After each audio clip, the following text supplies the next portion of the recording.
ஏனுங்க இன்னைக்கு பள்ளிக்கூடமெல்லாம் தாட்டி விட்டு போடுங்க சோத்துன்னு போட்டு சித்த நேரம் கோந்துட்டு இருந்துட்டு அப்புறம் அண்ணன் சரி நான் கடை வேலையை பார்க்குறோம்ல நீ வீட்டு வேலையை பாரு அப்படின்னு அவர் கடை பக்கம் போயிட்டாரு. அப்புறம் நாம் சரி வேலையை இந்த பாத்ரூம் கழுவுறத ஆரம்பிச்சிருவோம் அப்படின்னு பாத்ரூமுக்கு மருந்து ஊற்றிட்டு வந்தேன். நம்ம பாத்ரூம் பார்த்திங்கன்னா வெள்ளை கலர் டைல்ஸுங்களா, அடிக்கடி கழுவலை அப்படின்னா ஒரு மாதிரி மஞ்சள் கலராக ஆகி போயிரு. நாங்கள் இத்தனைக்கு ரொம்ப சுத்தமாக தான் வச்சுருப்போம். காத்தால் குளிக்கிறதோட சரி இடையில யாருமே அந்த பாத்ரூம்குள்ளார போக மாட்டோம். இந்த பக்கம் ரூமில் இருக்கிற சின்ன பாத்ரூமுக்கு தான் எப்போவுமே போய்க்குவோமா. இருந்தாலும் ஏதாவது நடந்தால் கூட காலில் அழுக்கு இருந்து நிலத்தில் அப்பச்சுன்னா அப்பப்போ கழுவி விட்ருவோம். அதெல்லாம் நான் பாப்பா தம்பி எல்லாருமே அப்படி தான். அண்ணன் அந்த பாத்ரூம் பக்கமே வரமாட்டார். அவர் இந்த சின்ன பாத்ரூமோடு சரி நாங்கள் 3 பேர் தான் அங்கே இருந்தாலும் அப்புறம் அடிக்கடி கழுவுலின்னா நல்லாவே இருக்கும் சரின்ட்டு அப்புறம் மருந்து ஊற்றி விட்டு வந்து வேலையை கடலக்கொட்டை வறுக்கிறது இருந்துச்சுங்களா, 1 கிலோ கடையில் வாங்கிட்டு வந்திருந்தாங்க. சரி அதை வறுத்து வச்சிடலாம் அப்படின்னு தான் இன்றைக்கி வேலை அதை ஸ்டார்ட் பண்ணிச்சு. நாங்கள் இந்த கடலெண்ணெய் தேங்காய்லாம் பக்கத்தில் ஆட்டுற பக்கமே வாங்கிக்குவோங்க.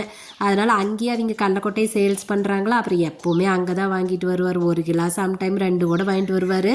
நான் வறுத்து வச்சுருவேன். உண்டுனா வாங்கிட்டு வந்தால் பாதி வறுத்துட்டு பாதி பச்சை கொட்டையாக வைப்பேன். ஏன்னா எப்போவாது பச்சை கொட்டையாக இருந்துச்சுன்னா ஊற வச்சு அதை வேக வச்சு சாப்பிட்டா சூப்பராக இருக்குமில்ல, வேக வச்சு கடலக்காய் திங்கிற மாதிரி இருக்குமில்ல. அதனால் அதுவும் பண்ணுவோமா. அப்புறம் இந்த தடவை 1 கிலோ தான் வாங்கிட்டு வந்தாருன்னு சரி வறுத்து வச்சிடலாம். ஏன்னா எல்லா நாளுமேங்க இந்த முறுக்கு மிச்சர் கொடுக்கறதுக்குங்க கடலக்கொட்டை இருந்துச்சுன்னா பிள்ளைகளுக்கும் உடம்புக்கு நல்லது. அப்புறம் நாம் எல்லா நாளும் இந்த பாதாம் பிஸ்தா முந்திரிக்கெல்லாம் நாம் எங்கே ஒரு தாமே அவ்வளோ பணக்காரமோட தேனம் கொடுக்கறதுக்கு ஏதோ அதுக்கு பதிலாக கடலைக்கொட்டை நல்லது. அப்புறம் எங்கள் வீட்டில் கடலை நாடி சர்க்கரை அடிக்கடி சாப்பிடுவாங்க. ஏன்னா அது ரொம்ப ஹெல்த்தி தான் அப்படிங்கிறதுனால இதுதான் நம்ம வீட்டில் அதிகமாக இருக்கும். அப்புறம் ஸ்நாக்ஸ் வச்சுருப்பாங்க. ஏன்னா பிள்ளைக்கு பள்ளிக்கூடத்துக்கு வேணுமில்ல, அதனால் அது எப்பயுமே இருக்கும். பள்ளிக்கூடத்து சமயத்தில் கூட இப்போ வீட்டில் எதுவும் ஸ்நாக்ஸ் இல்லை அப்படின்னா பாப்பா கடலக்கொட்டையே கொட்டிகிட்டு போயிடுவாள். கடலக்கொட்டை இல்லை அப்படின்னா கடலை நாட்டு சர்க்கரையுமே கொட்டிகிட்டு போயிடும். அந்த மாதிரி சாப்பிட்டுக்கணும். நம்ம வீட்டில் இதுதான் வேணும் அதுதான் வேணும்னு பிள்ளைங்களும் கம்பல் பண்ணுறதில்ல.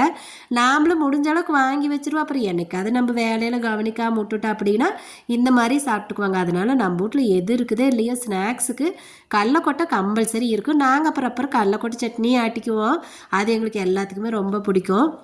அதனால் கடலக்கொட்டையை வறுத்து வச்சு போட்டு இன்றைக்கி அடுத்தது பார்த்திங்கன்னா நெய் வேவிக்கிற வேலை தான். அந்த வடைச்சட்டியே வேலைக்கு கழுவி போட்டு அப்புறம் நெய்யை வேவிக்கிறதுக்கு ஸ்டார்ட் பண்ணியாச்சு. நான் ரொம்ப நாள் ஆகி போச்சுங்க. எப்போவுமே ஒரு செம்படம் நம்புச்சுன்னா ஆடை அது தயிரோட இதை தான் எடுத்து வைப்பேன். ஆடையை நம்புச்சுன்னா இது பண்ணிடுவேன், நெய் வேவிச்சிருவேன். இந்த தடவை ரொம்ப நாள் விட்டு போட்டேன். ஒரு செம்படம், ஒரு தூக்குப்போசி, ஒரு பிளாஸ்டிக் டப்பா டிஃபன் மாதிரி அவ்வளோ சேர்ந்து போச்சு. அதனால் எக்கார்ந்து கொண்டு இன்றைக்கி அந்த வேலையை முடிச்சிடணும் அப்படின்னு அடுத்தது இதை தான் ஸ்டார்ட் பண்ணிட்டேங்க. நான் மிக்சிலே போட்டு ஓட்டி எடுத்துக்குவேன். எடுத்துகிட்டு அதுக்கப்புறம் ஈஸியாக வேக வச்சுக்கலாம். சரி ஓகேங்க, நம்ம அடுத்த வீடியோவில் பார்க்கலாம். இந்த வீடியோக்கு இப்போவே ரொம்ப ஓவராக டைம் ஆகிப்போச்சு.